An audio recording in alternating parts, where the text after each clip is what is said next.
Good news po para sa mga tauhan ng Bureau of Fisheries and Aquatic Resources ang sinusulong na regularisasyon sa trabaho para sa daang-daang BFAR frontline crew na nilalayong maipatupad sa 2026. Pinarangalan naman ng Philippine Fisheries Development Authority retirees ang 160 frontliners ng Bureau of Fisheries and Aquatic Resources sa West Philippine Sea. May report si Vel Custodio. Isinusulong na ng Bureau of Fisheries and Aquatic Resources o BFAR ang regularization para sa mga BFAR crew na pumapalaot sa dagat. Nasa 250 hanggang 300 plantilla positions ang nilalayong buksan para sa nasabing tauhan ng BFAR na target ng maipatupad sa susunod na taon.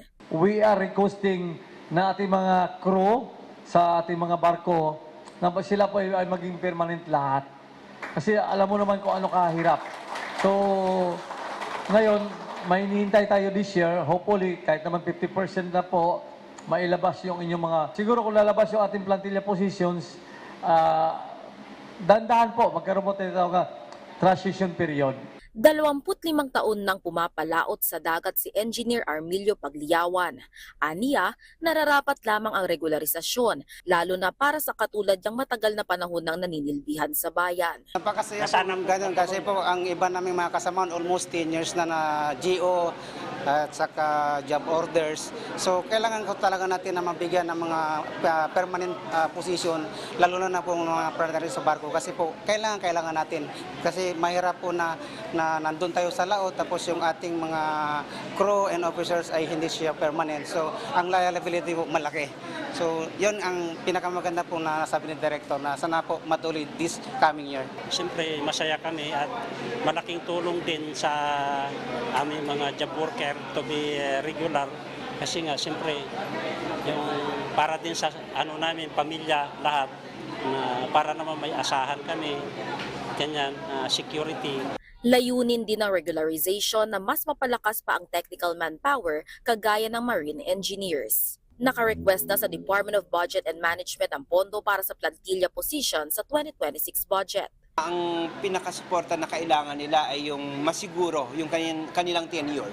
So kailangan magkaroon ng permanent position, no? Kasi although sa ngayon ang COS namin required yung insurance, nire-require natin siya bilang protection ng aming mga COS, pero mas malawak kasi ang magiging benefits kung magiging permanente ka. Bukod sa magandang balita para sa mga kawani ng BFAR, pinarangalan naman ng Philippine Fisheries Development Authority retirees ang 160 crews ng BFAR na nagsisilbing frontliner sa West Philippine Sea. Sila ang mga nagtatrabaho sa mga research at patrol vessels sa nasabing dagat na umaalalay sa mga mangingisda sa gitna ng tensyon sa teritoryo. It is really intended to show solidarity and support to BFAR staff who are doing service in the West Philippine Sea. Ilan sa mga serbisyong ibinibigay ng BFAR crew sa ating mga mangingisda ay ang supply ng krudo, fishery inputs, supply at technical assistance. Nung pumunta kami doon, nakakawa talaga sila ma'am. Kasi nga, nauubusan sila ng krudo. Ngayon, buti na lang, nandito yung support ng BFAR. Maraming salamat.